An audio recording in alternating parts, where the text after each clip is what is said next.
Morning, and thank you very much for joining us. I am Yori Folani. Well, it's the massacre last week that is still very much trending, especially since the National Assembly has also, everybody has something to say about it, but I guess we wanted to hear from our representatives, and indeed we have heard from them.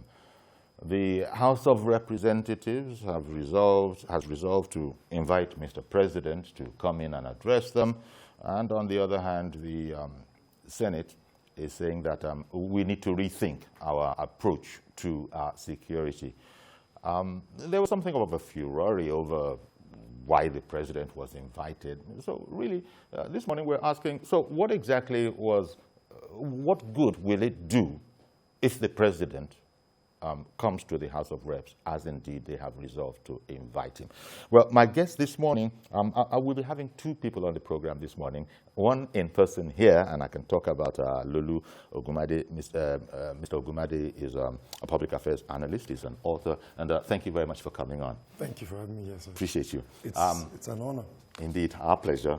And we'll also be having by phone Group Captain Retired Sadiq Garba Shehu, former Deputy Head of Security at African Union Deputy Head of Security in the AU in Addis Ababa. He's also an adjunct professor at George C. Marshall European Center for Security Studies in Germany. Now he's a private security consultant. We'll be having the group captain on the phone. But in studio now with Lulu, first of all, give me, everybody is exasperated, frustrated perhaps that Boko Haram, we've not been able to, quite frankly, put them in check as much as we would like to, because it needs to be said. I've heard it said by people who know that the military is trying its best. It's doing its best in the circumstances. That might be a controversial statement because it depends on who's looking at it, but I have heard that. Give me your thoughts, and especially relating it to the House of Reps inviting Mr. President to come in and tell them what exactly he's going to do about this. Well, from my perspective as a concerned Nigerian citizen, sure, I'm not a security expert, but the truth is, if we've done this for well over 10 years now, probably just over 10 years, fighting Boko Haram, and the results we're still getting, and the kind of results we're getting today, there definitely is a fundamental problem. Perhaps the question then is, why are we getting the kind of results that we're getting today? There probably is, and I know there are a number of suggestions, but let's look first at who are these terrorists, bandits, assassins, in relation to the unfortunate loss that Nigeria has incurred. I think the number that the military is staying with is 43.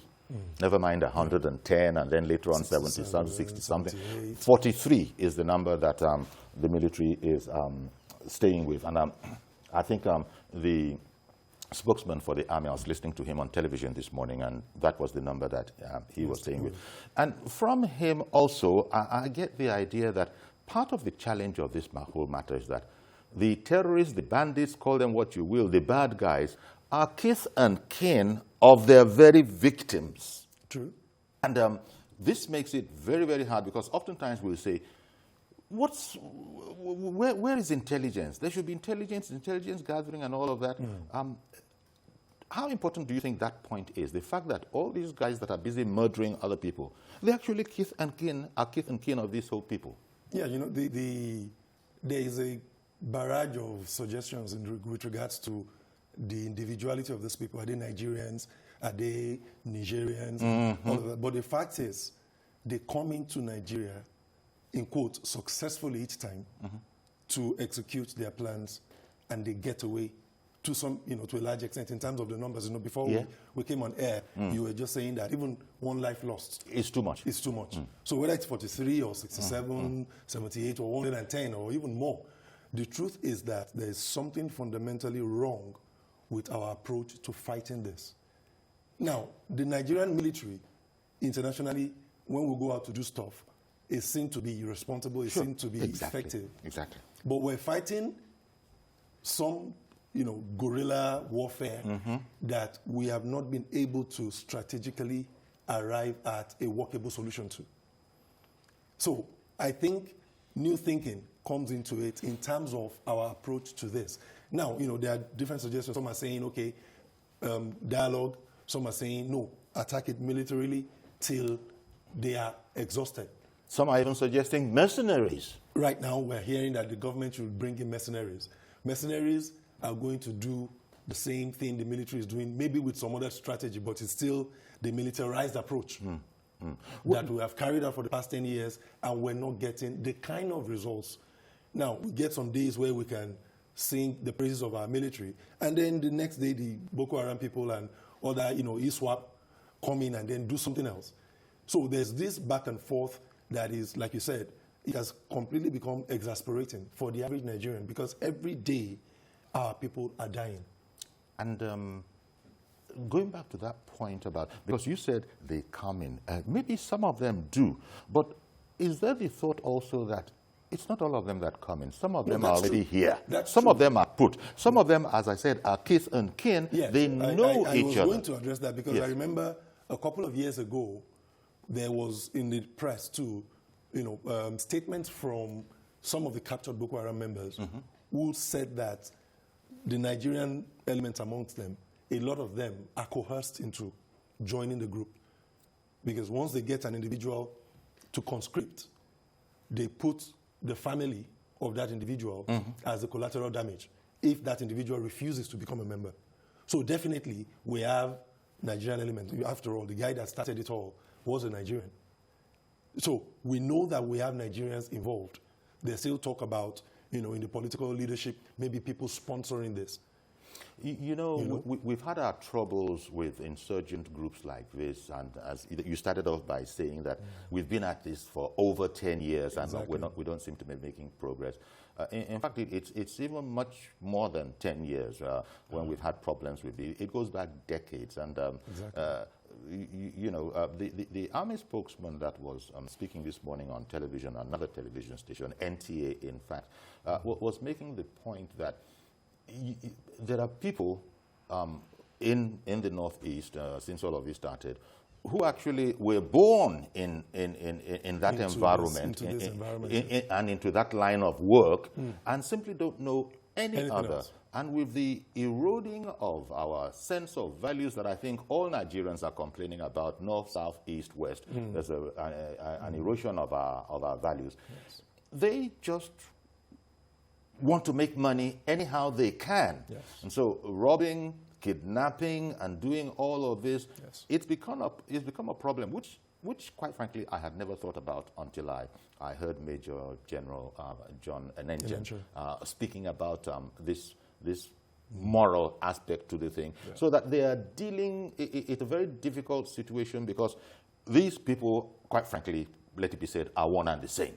Some of them have become renegade, but they don't know any other way. Yeah. And this complicates matters for the military. Yeah. If I'm hearing about this, well, many people know this already. The experts and people, maybe your good self, know this already.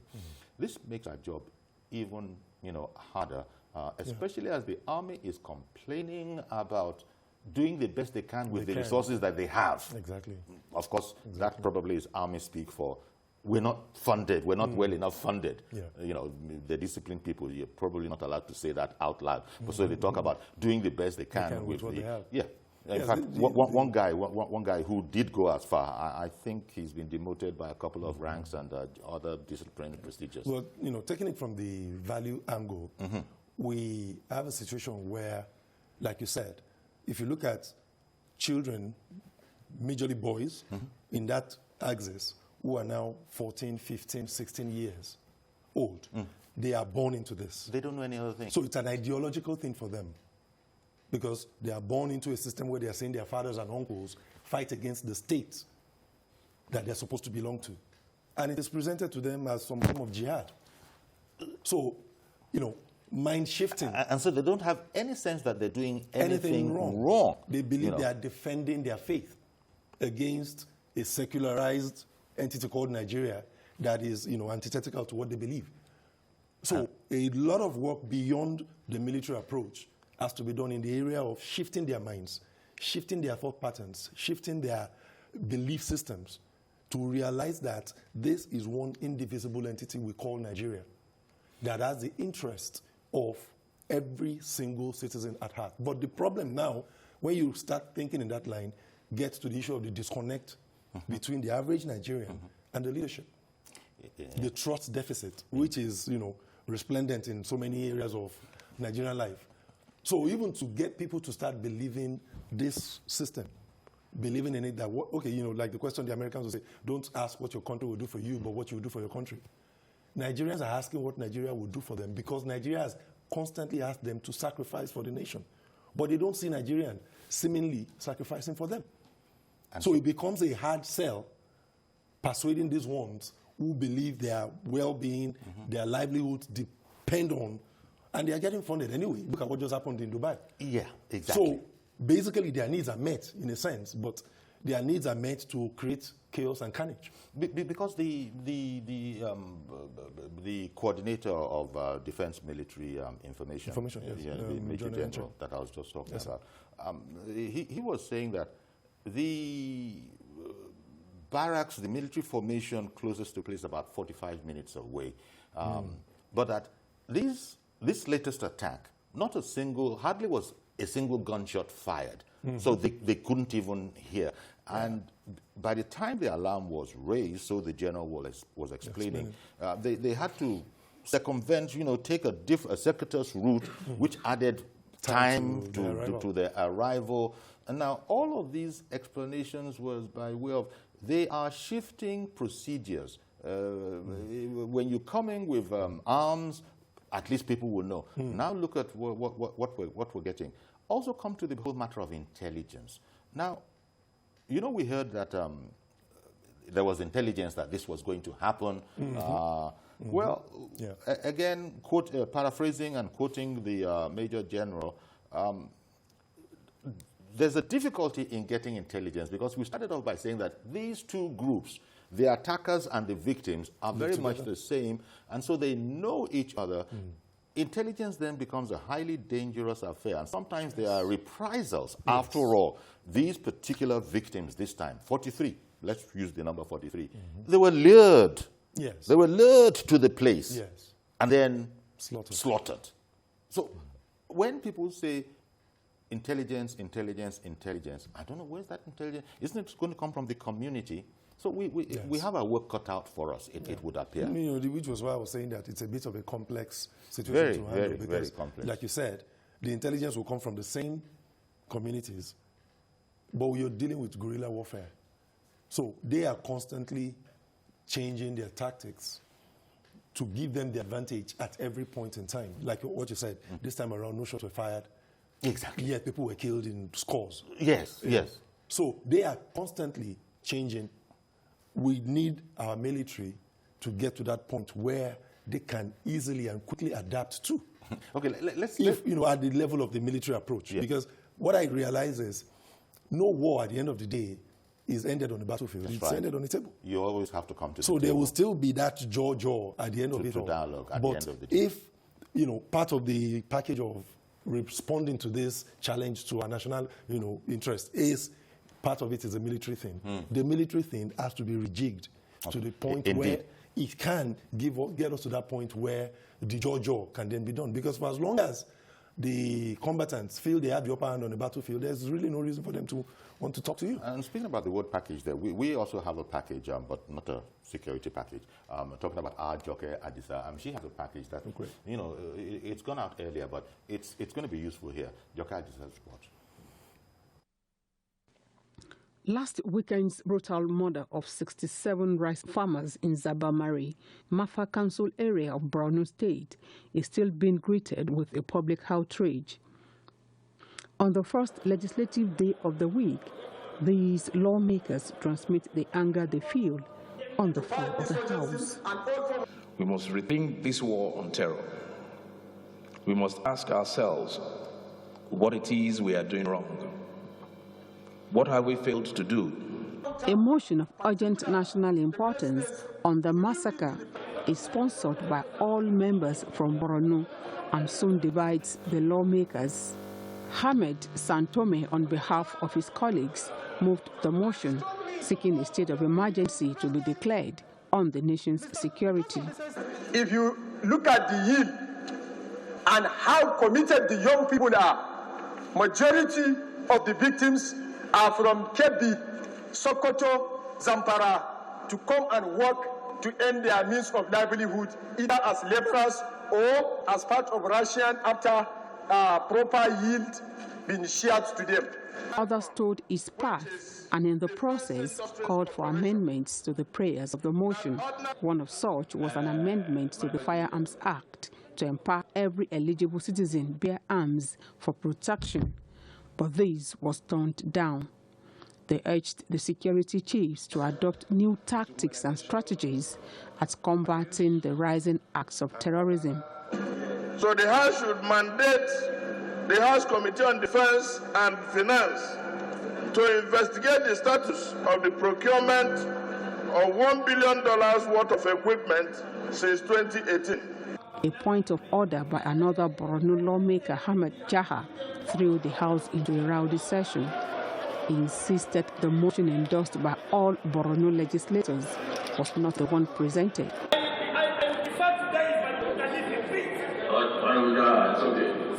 my amendment is that Mr. President should be invited to come and explain the security situation in the country, especially in the Northeast. Attempts by the Speaker and the House leader to douse the tension failed, and the House retired behind closed doors. Back from the executive meeting after about 30 minutes, the lawmakers agreed to invite the president on the deteriorating security in the country. In line with the amended motion, the House is to investigate the activities of the Defense Industries Corporation of Nigeria, DICON, since its creation in 1964. DICON is a state-run defense corporation operated by the armed forces and responsible for the production of defense equipment and civilian products. Joke Edsa, TVC News, Abuja. Our thanks to Joke Adisa there. So there you heard it. What can we reasonably expect when the honorable members there resolves to invite Mr. President to come and address them? It'll really be a rare occurrence should Mr. President indeed show up. But, you know, let me not get ahead of myself. The resolution has been made. Maybe it'll be communicated to him. Yes. But what can reasonably be expected by way of succor in having Mr. President that gave those honorable members the idea that, you know what, guys, we got to get the president in here? What? Anything? Looking at it, for me, at face value, it's basically the reps trying to show their people that they're doing what they can. Because the truth is, from my perspective, there's really nothing President Buhari is going to go there and tell them that John Enenche has not said, that Buratai has not said. They're all just going to say, we're doing the best we can in the present circumstance with the resources at our disposal. What else is he going to tell them? But Femi Gbajabiamila, Mila, Honorable Speaker, yes. He was soliloquizing there almost. What is it that we are doing wrong? What are we not doing? What is it that we are not doing? I mean, if at this stage, and we say it's decades after this conflict started, we're still asking these kind of questions, it's either that the problem continues to shift, so the answer must also shift, or we don't have a clue as to how to go. No, it's a combination of both. The problem is shifting because, you know, we talked about the fact that this particular killing, there was no shot fired. So it was done, you know, with a cloak of secrecy, so to speak. So definitely, and that's because they understood, those guys understood the nature of the security architecture and apparatus in that area. Exactly, the proximity of the closest military establishment, which, you know, like John Enenche said, 45 minutes away. So they are adapting to the realities that the military, you know, imposes on them. Yeah, we need to be able to do that, you know, on our side to win this battle. You know, when the Group Captain retired Sadiq Garbashi, who comes on, it'll be interesting to hear what he has to say about the notion you and I might have, that is regular civilians, about how difficult is it to follow the money, so to speak, that is aiding these terrorists. They have equipment, they have transportation, they have arms apparently. And they're recruiting. And thank you, very, very, very important point that you made just there. They are recruiting. So how difficult is it to do that? It's not the same, but somebody was pointing out that following the NSAS protest and the aspect of it that went wrong, the government has been quick to know who has what, where, exactly, and all of that kind of a thing. So I wonder what your thoughts are, and I'll ask the group captain this when we get hold of him. It seems like a no-brainer. Follow the money. Who is sponsoring these guys? Because, you know, a very senior military person, retired, had said to me at one time that, you know, everything depends on what the orders happen to be that the military has. Exactly.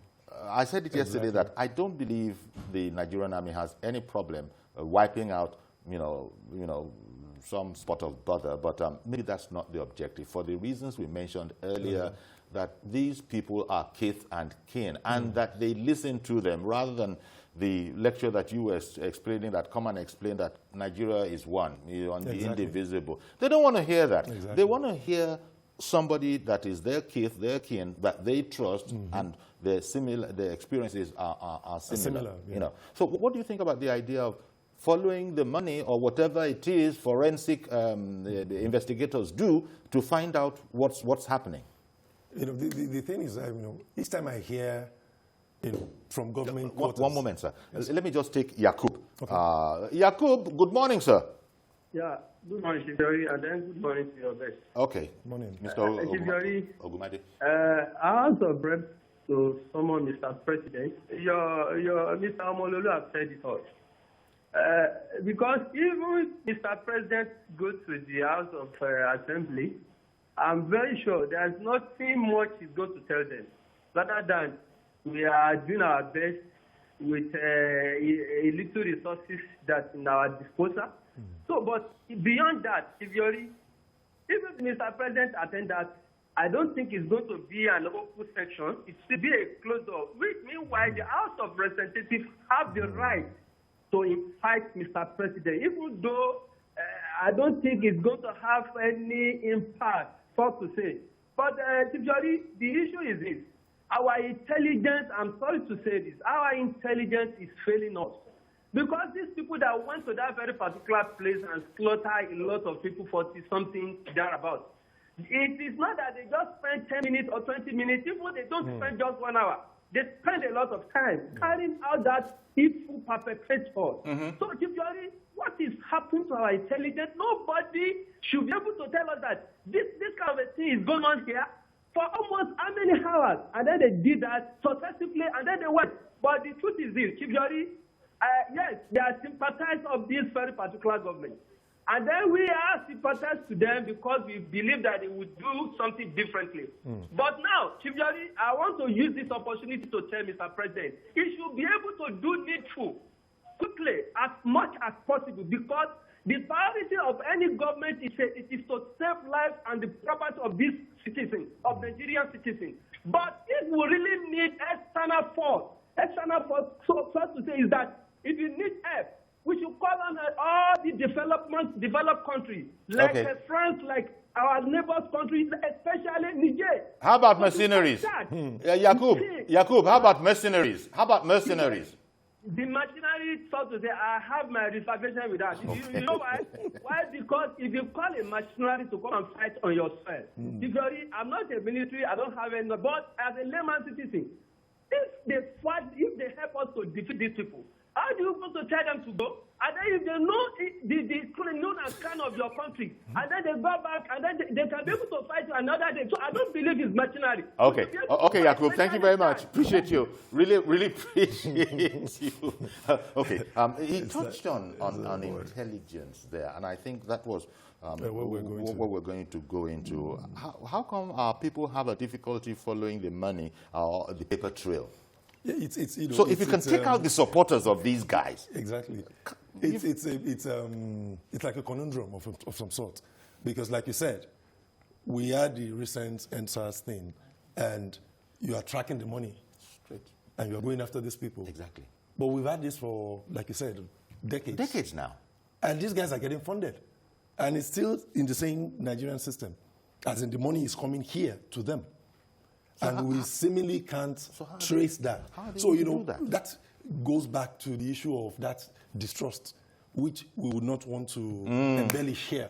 But, you know, it's a living reality here in Nigeria. Because it's always a situation where there's like selective distribution of justice and judgment. Unfortunately. And, you know, going back to, you know, the session at the National Assembly yesterday, you could see there's always this thing that I perceive when I listen to particularly political class talking about Nigeria. There's not from my perspective now, you know, speaking for myself, there's not in the majority of the political class that sense of nationality. There's still, if you look at what was going on there, you see the Borno guys fighting against the other guys. The larger house. Yes. Mr. Gbajabiamila is trying to use his office to remind them that we're one. What are we all doing wrong? But there's always that tendency to divide ourselves. When there's money to be shared, when there are political offices to be shared, when there are issues like this to be resolved, we don't go at it as Nigeria. We go at it as the Hausa guy against the Igbo guy, against the Yoruba guy. And that is probably the most basic problem we have. And it's not as if this is openly and frequently admitted to. Exactly, but you see it in basically everything we do. We don't identify first as Nigerians before we go back to, you know, those ethnic divisions that always seem to become the problem when we're trying to do things together as one entity. Now, and that's a major issue that the political class needs to address. Intelligence, intelligence is as important as it is, but we've also made the observation that these people are very close to each other, in some cases actual kith and kin, and there will be reprisals because you can't get in. I don't know if you can get intelligence. Yeah, you can. You can't get intelligence from outside because clearly they have links, they have sponsors. Yes. But inside the area, because it is reported that there were intelligence, advisories, but for whatever reason, it wasn't taken seriously. Yeah. So perhaps going back to what do we expect Mr. President to say at the National Assembly, maybe give us a very clear direction. I mean, he is Commander-in-Chief. Maybe people want to see, my speculation here, they just want to see that he cares. We know he cares. His spokespeople have told us he cares. But it's like, but what will it take to hear directly from Mr. President?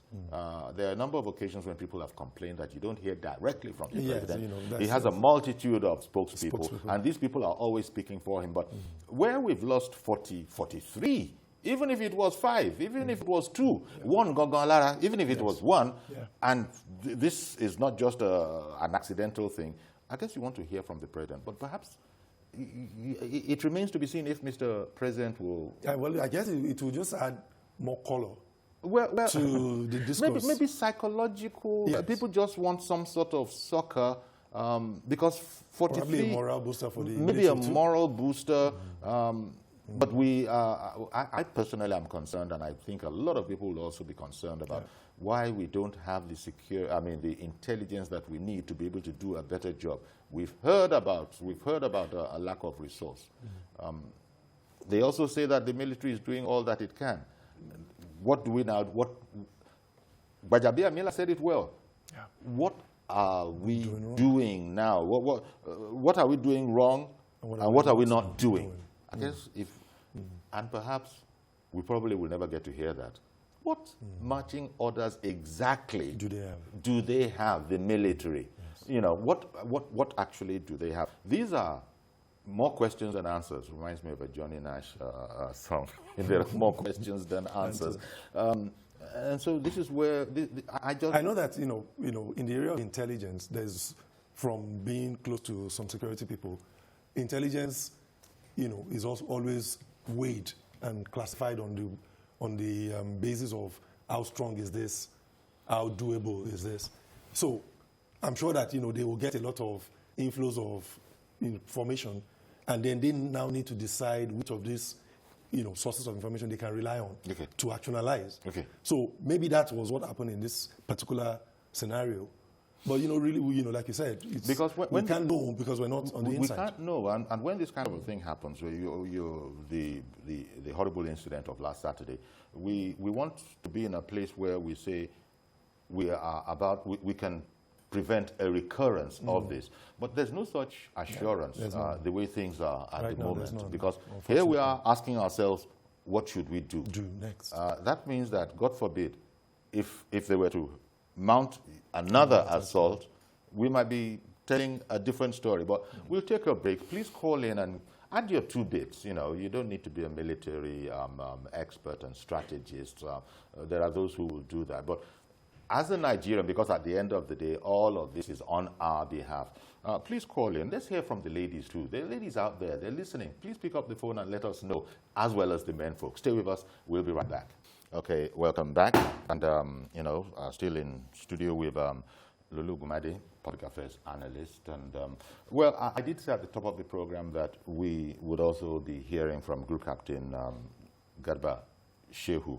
Sadiq retired, former deputy head of security at the African Union. But we're having a communication problem. It happens. So we've not been able to make the contact that had been arranged earlier, and was all quite set up. But you never can tell. He just might, we just might be able to, you know, make contact with him, in which case we'll bring him back on.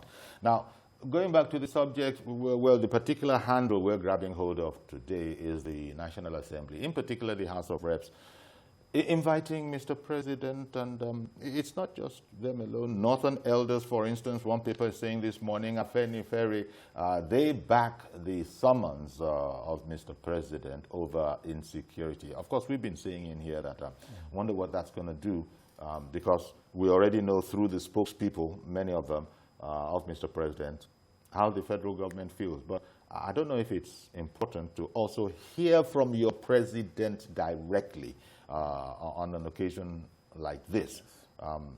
That remains to be seen. But the whole idea of mercenaries is part of our exasperation. Yakub commented on that. He doesn't like that idea, because let's say mercenaries come, you know, first of all, they probably know how to get hold of mercenaries. I was going to say, how do you get hold of mercenaries? But the government knows everything, especially the dark arts aspect of governance, that which no government will even admit to. Did I say that? Yeah, I did. True. But you know, the idea, how attractive, evaluate that idea. If our military are hamstrung by one thing or the other, we don't know what, because we know that they have the capability, but they're not doing it. So would inviting in mercenaries be a doable solution? You know, it's quite sincerely, and without not wanting to... Speaking as bloody civilian. Yes, minimize it just seems to me like someone who has watched a lot of Hollywood films and is thinking like Hollywood. Because, like Yakub said, it's just the pros and cons of it at the level of the bloody civilian.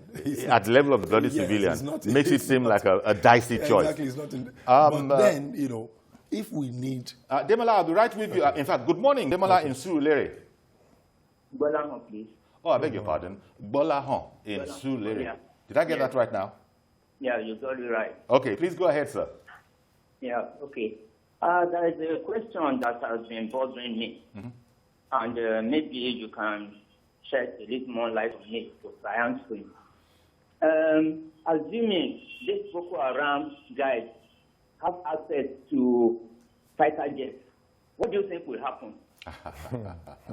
No, sincerely speaking, because when we talk of military, we tend at at times we tend to limit it to the army alone. But I think military encompasses the forces. So what I'm thinking but these are guerrillas at best.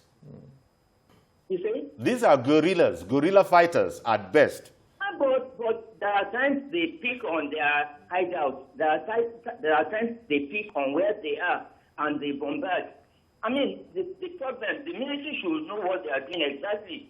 If you have fighter jets and this is a guerrilla warfare, you can spot them anywhere they are. Why not bomb the place and then the soldiers, the army moves in and then, I mean, they know what to do sincerely. Yeah. Some people are just they are raking in money on this Boko Haram issue. That's my thinking. Okay. Because if you have everything at your disposal and you are not making use of what you have at your disposal, and people are just, and these Boko Haram people are just killing our Nigerians anyhow they like. I think I don't know. Okay. But the military knows what they are doing. As far as I'm concerned, even the president knows what they are doing. Okay. The president knows what the military is doing. Thank you very much. That's my thinking. Thank you very much for indeed contributing Well, it. In responding to that, Sure. He seems to think that the focus is only on the army. But that's not it. We are looking at every part of our military setup because, like he said, the Air Force has been bombing.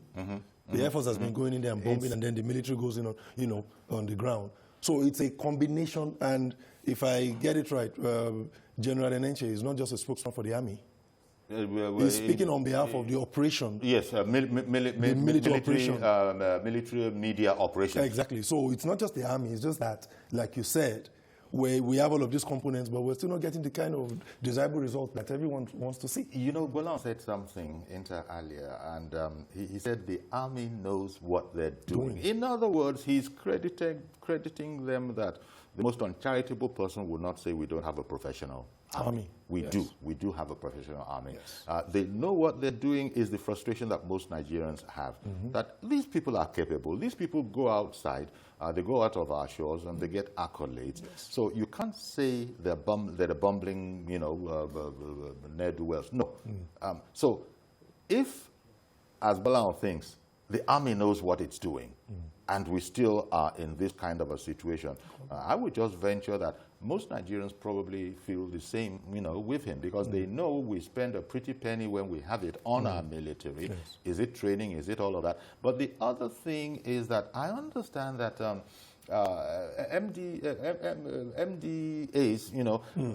I think the number is about 27, all of them under the group of security. But Lord knows the amount of coordination that is going on between them. That also is part of the problem. But before you respond, let me get Mr. Okweyemi in Songo. Good morning, sir. Yes, sir. Good morning, sir. Thank you very much for calling in. Go ahead, please. Yes, sir. I wanted to ask a question. Like, people talk about what the military is actually doing, but I wanted to ask a question.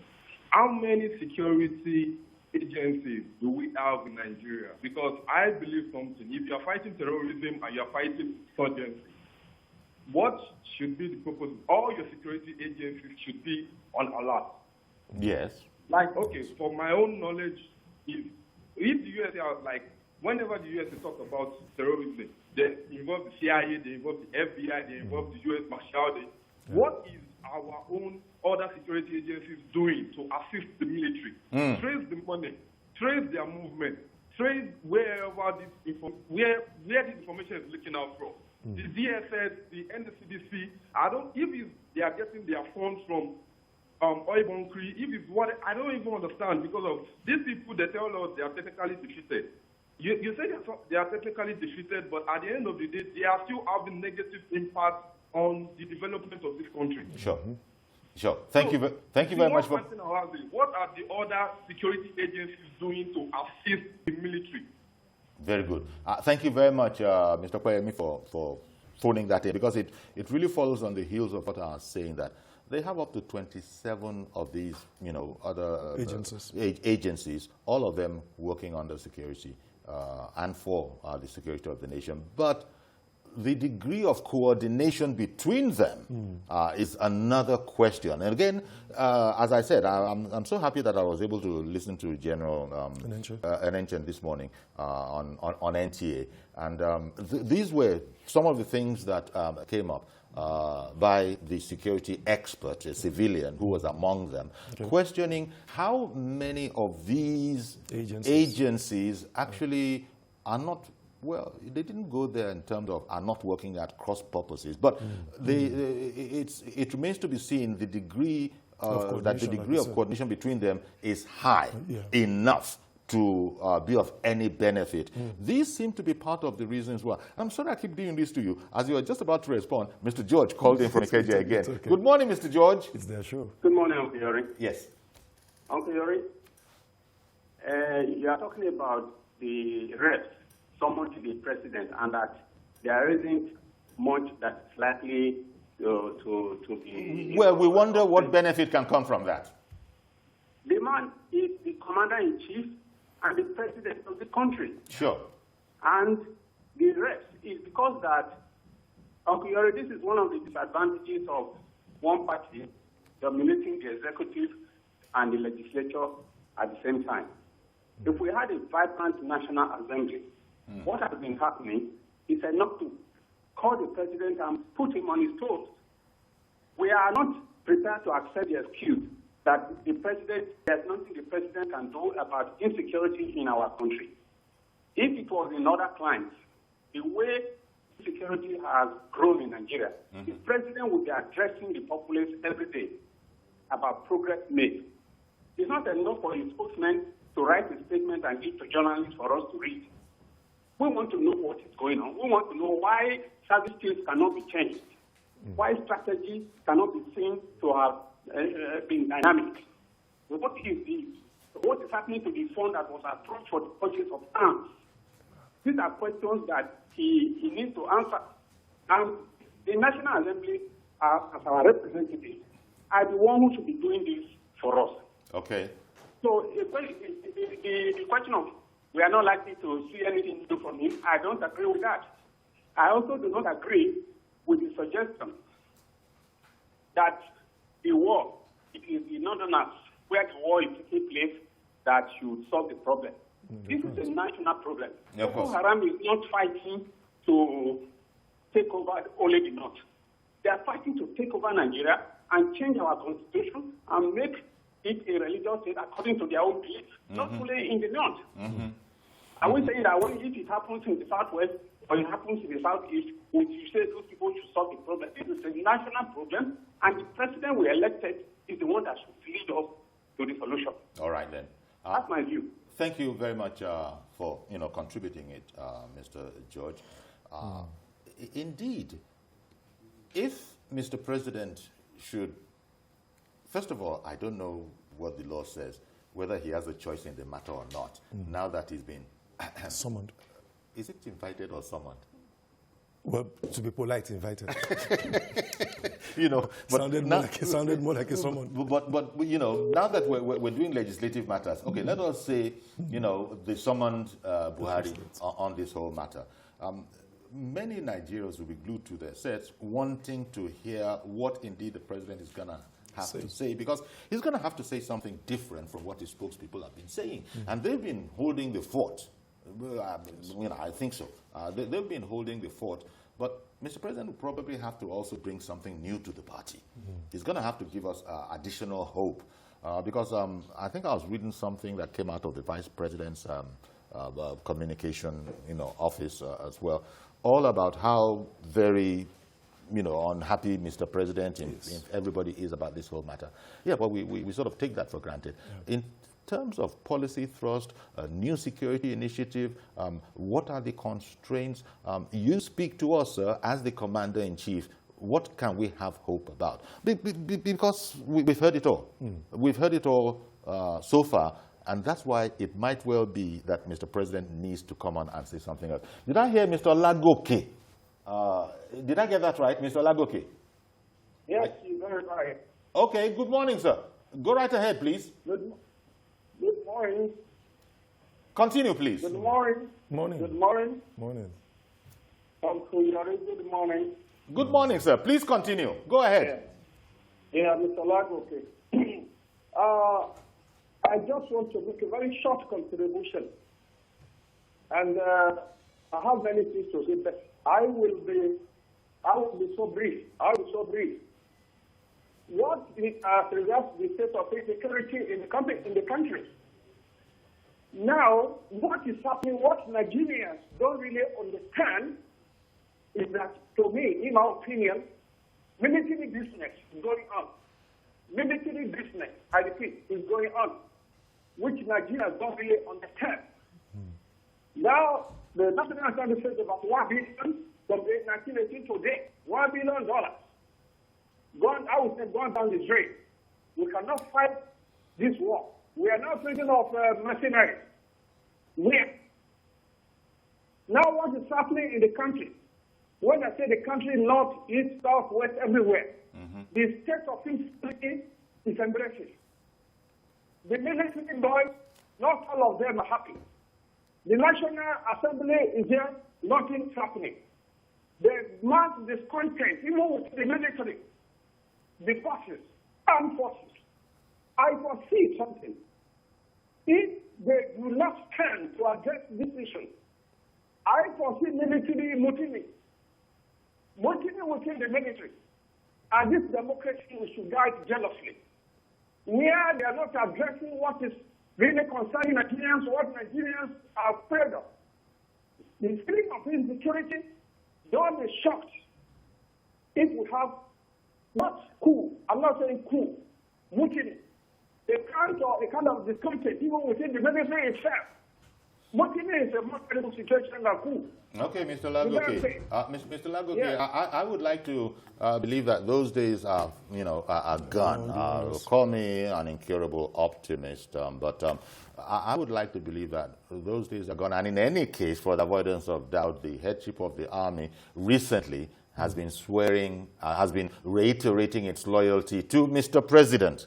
That's a different subject, because there are those who are saying, isn't it to the Constitution, isn't it to the country? But in any case, you know what I'm talking about. Yes. So I would just guess and say, yeah, Mr. Lagoke, thank you very much for calling in, and all your apprehensions are well taken care of.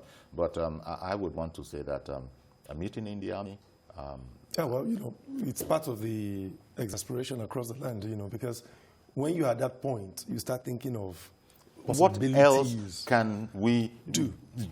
But we want to keep the country, and I think we have a zero tolerance to that kind of a thing.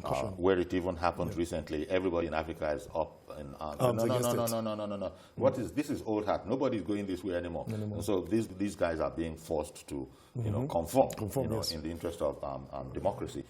But we still have a problem, and the problem is that we can't sleep with both eyes closed, metaphorically speaking, in Nigeria, simply because Boko Haram will not go away. Alhaji Lai Mohammed, Minister of Information and Culture, he's reassured us repeatedly, dying throws on the back foot, on the last legs. Yes. But I think it's begun to embarrass everybody that they keep on turning up like a, I don't know what it is, I can't remember the English expression. Exactly. They keep on popping up again. Yes. I thought these people were supposed to be dead. I suppose these people, but I don't know. I guess the most that I can contribute is that the military operate with orders, and the orders that they have now, it looks like that's what we have. Yes, that's what we'll follow. And part of the problem is that because there's a very close relationship between the victims and the bandits, the aggressors and the bandits, and that they don't know. We keep on, you remember we talk about loss of values, eroding of values in other parts of the country. I was hearing that it's like that too. I'm hearing that it's like that too, up in the north as well, where too many youth know of no other way of making money but this. Good morning, Williams. Did I get that right? Good morning, Williams. Good morning, Uncle. You're welcome, sir. Good morning, sir. Thank you for calling in. Go ahead, please. Yeah, please. My Holy Bible says righteousness exalted a nation, but the shame is a reproach. For no one has never made any progress unless there is righteousness. People prefer deceiving themselves and saying they are deceiving everybody. leadership is deceiving itself, followership are being deceived, and yet when it is possible to tell the truth, you don't tell your leader the truth. The president is a human being, or what prevents someone from coming to our debate? When we were campaigning around the country, we could take you around the country was at effect, but now that you are talking to us, no. The army too, it was easy for them to look over that smile in Lagos to disrupt the peace. Why can't they go and do other stuff in Borno to make sure that all these things are taken away? Crocodile tears, that one. Let us do that. I'm sorry, Williams. We did get some of what you said, but the line was poor. But thank you very much. You started off on a biblical note, righteousness exalting the nation. Thank you very much for calling in. And I'd also like to thank my guest, Lulu Gumadi, public affairs analyst, for giving an ordinary citizens, you and I, we're ordinary citizens, but we're deeply concerned and deeply interested in this whole matter and looking at what is it that, in fact, just taking Bajabia Miller's question, Honorable Speaker Bajabia Miller's question of what are we not doing and what are we doing incorrectly? I guess Mr. President can be very, very helpful in that regard. The rest of us will be speculating, no doubt.